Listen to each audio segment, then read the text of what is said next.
রবি খুব রোগা পাতলা ছিল, তাই গ্রামের ছেলেরা ওকে খ্যাপাতো। আরে ওই দেখো সটকে আসছে। আরে এত ঝাঁটার কাঠির মতো পাতলা দেখছি, ফু দিলেই উড়ে যাবে। আমি রোগা তাতে তোমার কি? হ্যাঁ, তুমি নিজের কাজ করো, গিয়ে যাও। যদি তো রুটির অভাব হয় তাহলে 2-4টে রুটি আমার বাড়ি থেকে নিয়ে যাস। রবির বাবা ছিল না, আর ওর মাও খুব অসুস্থ থাকতো। ওর অসুস্থ মা কখনো কখনো খেতে গিয়ে মজদুরি করে আসতো, কিন্তু তবুও রবির জন্য ভরপেট খাবারের ব্যবস্থা হয়ে উঠত না। গ্রামের বাইরে জঙ্গলের মাঝ বরাবর একটা বাগান ছিল, যেখানে পেয়ারা, আম, কলা আর ডালিমের গাছ ছিল। গ্রামের লোকেদের ওই বাগানে যাওয়া বারণ ছিল। রবির বাবা যখন বেঁচে ছিলেন তখন একবার তিনি রবিকে ওই বাগানের কথা বলেছিলেন। ওই বাগানের গাছে জাদু আছে, যদি ওর পেয়ারা পেড়ে খাও তাহলে পেটে কোনো রকম অসুখ করে না। কলা খেলে শরীর বলবান হয়ে যায়, ডালিম খেলে শরীরে কোনোদিনও রক্তের অভাব হবেই না।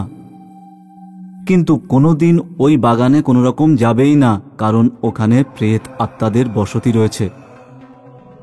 যাই হয়ে যাক না কেন, আমি ওই বাগানে যাব আর কলা খেয়ে বলবান অবশ্যই হব। সেই রাতে রবির মা যখন ঘুমোচ্ছিল তখন রবি বাড়ি থেকে বেরিয়ে জঙ্গলের দিকে গেল। রবি নানান জায়গায় জানোয়ারদের হাড় পড়ে থাকতে দেখল। রবির শ্বাস আটকে আসছিল যখন সে দেখল যে সামনে থেকে কেউ আসছে। ছুটকু, কোথায় যাচ্ছিস মাঝরাতে? মরবি নাকি তুই? আমি একটু বাগানে যাচ্ছি। তুমি কে? হ্যাঁ, আমি এই বাগানের মালিক। তুই ওখানে যাচ্ছিস তো ঠিকই, কিন্তু হতে পারে যে আর ফিরলি না। বহু লোক তোর আগে চেষ্টা করেছে, তাদের মধ্যে কেউ ফিরে আসেনি। এইটুকু বলে বুড়ি চলে যায়। রবি এগোতে লাগলো আর বাগানে পৌঁছে গেল। ওই তো কলা গাছ। রবি বাগানে ঢুকে একটা কলা পেরে নিল। রবি চোখ ওপরে কলা গাছের দিকে গেল। গাছের উপর একটা ডাইনি আর একটা ভূত বসেছিল। রবি এত দৌড়লো যে আর পেছনে ফিরেই তাকালো না। ও সোজা নিজের বাড়িতে এসে থামল। রবি তখনই জাদু গাছের কলা খেয়ে নিল, কিন্তু শরীরে কোনো পরিবর্তন এলো না। এ কি, এত বিপদ মাথায় নিয়ে আমি কলা নিয়ে এলাম আর তাতে শরীরের কোনো রকম পরিবর্তনই এলো না। রবি পরের দিন রাত্রে আবার জঙ্গলে যায়, সেই বুড়িটাকে খোঁজে যার সাথে আগের দিন দেখা হয়েছিল। বুড়িকে খুঁজতে খুঁজতে বেশ দেরি হয়ে গেল। রবির প্রস্রাব পেল। যখন রবি একটা গাছের নিচে প্রস্রাব করছিল তখন কেউ একটা পেছন থেকে রবির কাঁধে হাত রাখল। রবি ভয় পেয়ে পেছনে তাকায়। বিনা শরীরে শুধু একটা হাত ছিল।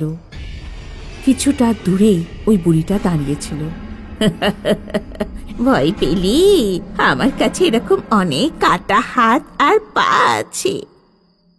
কাল আমি জাদু কলা গাছের একটা কলা খেলাম যাতে আমি বলবান হতে পারি, কিন্তু আমার শরীরের কোনো পরিবর্তনই এলো না। কলার কাজ তখনই হবে যখন তুমি ওই বাগানে দাঁড়িয়ে কলা খাবে। আর জঙ্গলে কখনো প্রস্রাব করো না জানো। এইটুকু বলি বুড়ি চলে যায়। এর মানে আমাদের বাগানে আবার যেতে হবে। বাগানে আমি কালকে প্রেতাদের দেখেছিলাম। আমার কি আবার যাওয়া উচিত? হ্যাঁ, আমি যাব, কারণ শক্তিশালী হওয়ার জন্য এই একটাই রাস্তা আছে। রবি বাগানে কলা গাছের কাছে পৌঁছল। এবার রবি কলা পাড়ার আগেই গাছের উপর তাকালো। গাছে ডাইনি বসেছিল। ডাইনি রবির উপর লাফিয়ে পড়ল আর রবির চুল ছিঁড়তে লাগলো। কেন আসিস এখানে বারবার? আমাদের কলা গাছ বরবাদ করতে চাস? তো সব চুল ছিঁড়ে নেব আর তোর মাথা চিবিয়ে খেয়ে নেব। হ্যাঁ। রবি মাটি তুলে ডাইনির চোখে ছুঁড়ে দেয় আর ওখান থেকে পালিয়ে যায়। কিন্তু তখনই ভূতের সাথে দেখা হয়ে যায়। আমার বউয়ের চোখে তুই ধুলো উড়িয়ে চলে এলি, আমি তোকে ছাড়বো না। রবি পালিয়ে পেয়ারা গাছের ওপর উঠে পড়ে। ভূতও গাছের ওপর উঠতে থাকে। পালিয়ে কোথায় যাবি তুই? আমি সব জায়গায় তোকে খুঁজে বের করব। রবি পেয়ারা পেরে পেরে ভূতকে মারতে লাগলো। যখন ভূত গাছের ওপর উঠে পড়ল, তখন রবি গাছ থেকে সোজা মাটির ওপর এসে পড়ল। ওর পায়ে চোট লেগে গেল। রবি এক পায়ে চলতে চলতে সোজা কলা গাছের দিকে পৌঁছলো। আরো একটা কলা পেরে নিল। তারপর ও এক পায়ে চলতে চলতে কোনোভাবে কষ্ট করে বাগানের বাইরে যাওয়ার চেষ্টা করছিল। কিন্তু তখনই তার মনে পড়ল যে কলাটা বাগানেই খেয়ে নিতে হবে। রবি কলা খেতে যাচ্ছিল, এমন সময় ডাইনি ওর হাত ধরে নিল। ভূত ওখানে এসে পৌঁছলো। এবার বেঁচে কোথায় যাবি? আমি আমার ছুরির মতো নখ দিয়ে তোর শরীরে সব রক্ত বের করে দেব। তুই আমাদের সব কাজ বরবাদ করতে চাস? হ্যাঁ, আমাকে মেরো না, আমার মা আমার জন্য অপেক্ষা করছে। আমাকে ছেড়ে দাও, আমাকে মেরো না। মায়ের নাম শুনতেই ডাইনি রবির গলা ছেড়ে দিল। আমি তোমার কলা গাছটাকে নষ্ট করতে চাইনি। আসলে আমি এই কলা খেয়ে বলবান হতে চেয়েছিলাম। আমি এত রোগা যে সবাই আমাকে খুব খ্যাপায়, সেই জন্যে আমি এখানে এসেছিলাম। ও তাহলে তুমি আমাদের কলা গাছ বরবাদ করতে আসনি? না, বাগানে যখনই কেউ আসে আমাদের প্রেতাত্মাদের মনে হয় যে আমাদের গাছ নষ্ট করতে এসেছে, এই জন্য আমরা তাকে মেরে দিই। কিন্তু তুমি তো এটা হয়তো করতে আসনি। ঠিক আছে, তুমি একটা কলা খেতে পারো। রবি কলা খেয়ে নেয়। কলা খেতেই রবির শরীর বলবান হয়ে যায়। পরের দিন যখন সে গ্রামে পৌঁছলো, তখন গ্রামের ছেলেরা তাকে দেখে অবাক হয়ে গেল। কেউ রবির সাথে মজা করলো না। ভয় পেও না, আমি তোমাকে কিচ্ছু বলবো না। আর আমি বদলাও নিতে চাই না তোমাদের থেকে। যদি আমি এরকম করি তাহলে তোমাদের আর আমার মধ্যে কি পার্থক্য থাকবে? অনেক চেষ্টার পর চন্দন উত্তর পূর্ব ভারতের রাজ্যে মেঘালয়ে চাকরি পেল। চন্দন আর তার স্ত্রী মেঘালয় যাওয়ার প্রস্তুতি নিচ্ছিল। বাবা চন্দন, বাড়ি থেকে এত দূরে যাস না, অন্য কোনো চাকরি পাবি। না মা, সরকারি চাকরি এত সহজে কোথায় পাবো? আমি এই চাকরি হাত থেকে যেতে দিতে পারবো না। চন্দন ওর বউয়ের সঙ্গে মেঘালয় যায়। ওর ডিউটি একটা গ্রামের রেলওয়ে স্টেশনে ছিল। গিরিজা, আজ সন্ধেবেলা পায়েস করো, আমার খুব মিষ্টি খেতে ইচ্ছে করছে। চন্দন যখন ডিউটিতে চলে গেল, গির্জা পায়েসের জন্য দুধ আনতে বেরোলো। ও অনেক দোকান খুঁজল, কিন্তু কোথাও দুধ পেল না। আরে দাদা, এখানে কোনো ডেয়ারি আছে? না বোন, এই গ্রামে কোনো ডেয়ারি নেই। গির্জা তার প্রতিবেশীর বাড়ি গেল। দিদি, আমরা সদ্য এই গ্রামে এসেছি, আপনি আমাকে খানিকটা দুধ দিতে পারেন? না, এই গ্রামে কেউ দুধ ব্যবহার করে না। মানে এই গ্রামের মানুষ কি কোনো বিশেষ সম্প্রদায়ের, মানে যেখানে দুধ খাওয়া নিষেধ? না, তেমন কিছু না। তবে যখনই গ্রামে কেউ দুধ ব্যবহার করে, তখনই একটা পেতনি এখানে আসে, যে গ্রামের মানুষের মাথা কেটে নিয়ে যায়। তাই ভুল করেও দুধের কথা বলো না। আমার নাম শিলা। দুধ ছাড়া অন্য কিছু দরকার হলে আমাকে বলো।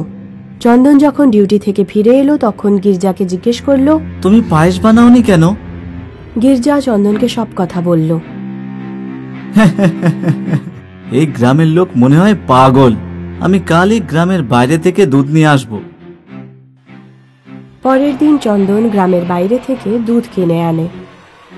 নাও, পায়েস বানাও। সেদিন রাতে চন্দন আর গির্জা নিজেদের ঘরে ঘুমিয়েছিল। তখনই গির্জার মাথায় এক ফোঁটা দুধ পড়ে।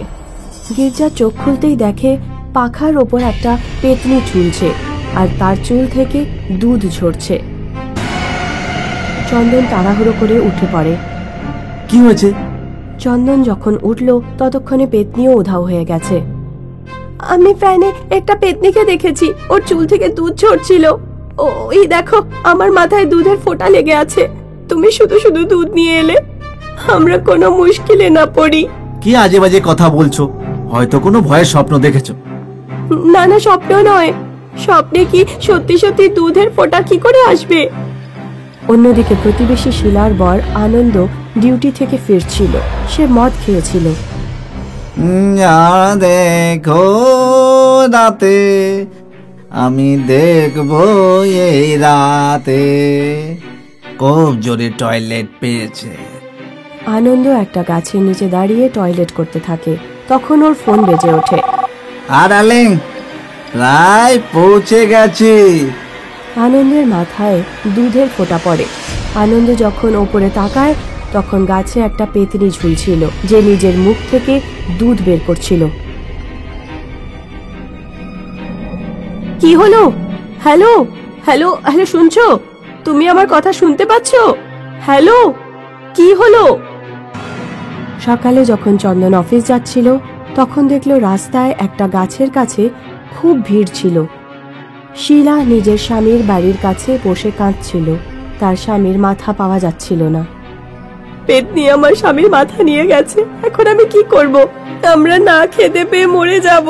গ্রামে নিশ্চয়ই কেউ দুধ ব্যবহার করেছে। চন্দন পা চালিয়ে এগিয়ে যায়। চন্দন ভাবতে থাকে যে সে দুধ ওই এনেছিল, তাই গ্রামে এই ঘটনা ঘটেছে। না না, এমন হতেই পারে না। চন্দন সেদিন অফিসে বসে তার স্ত্রীর জন্য চিন্তা করছিল। সন্ধেবেলা যখন গির্জা গত রাতের বেঁচে যাওয়া পায়েস গরম করছিল তখনই কেউ ডোরবেল বাজালো। নিউজ পেপার বিল ম্যাডাম। এখনই আসছি। গির্জা যখন রান্নাঘরে ফেরত এলো তখন দেখলো পেতনিটা একটা থালায় গরম পায়েস নিয়ে দাঁড়িয়ে আছে। পেতনিটা গরম গরম পায়েস গির্জার মুখে ছুঁড়ে মারল। গির্জার পুরো মুখ পুড়ে গেল। এই দেখো গ্রামবাসীরা, পায়েস! এই লোকেদের জন্যই গ্রামে পেতনি এসেছে। আমি বারণ করা সত্ত্বেও ওরা পায়েস ব্যবহার করেছে। এত ভিড় কেন? এইসবের জন্য তোমার বউ আর তুমিই দায়ী। একটা কথা ভাবো, যদি আমরা দুধ ব্যবহার নাও করি তাহলে কতদিন তোমরা এই দুধ ছাড়া থাকবে বলো তো? আমাদের চেষ্টা করা উচিত যাতে আমরা ওই পেতনিটাকে মারতে পারি। ওই পেতনিটাকে মারার কিছু তো উপায় থাকবে। উপায় আছে, দিব্য ছুরি। দিব্য ছুরিটাকে পেতনির পেটে ঢুকিয়ে দিতে হবে, তবেই ও মরবে। কোথায় আছে দিব্য ছুরি? দিব্য ছুরি তো মন্দিরে আছে, কিন্তু কঠিন এটাই, দিব্য ছুরি পেতনির পেটে ঢোকাবেটা কে? পেতনিটাকে সবাই ভয় পায়। ও লোকের মাথা নিজের সাথে নিয়ে যায় আর বডি রেখে যায়। আমি পেতনিটার পেটে ছুরি ঢোকাবো। আমি আপনাকে সাহায্য করব।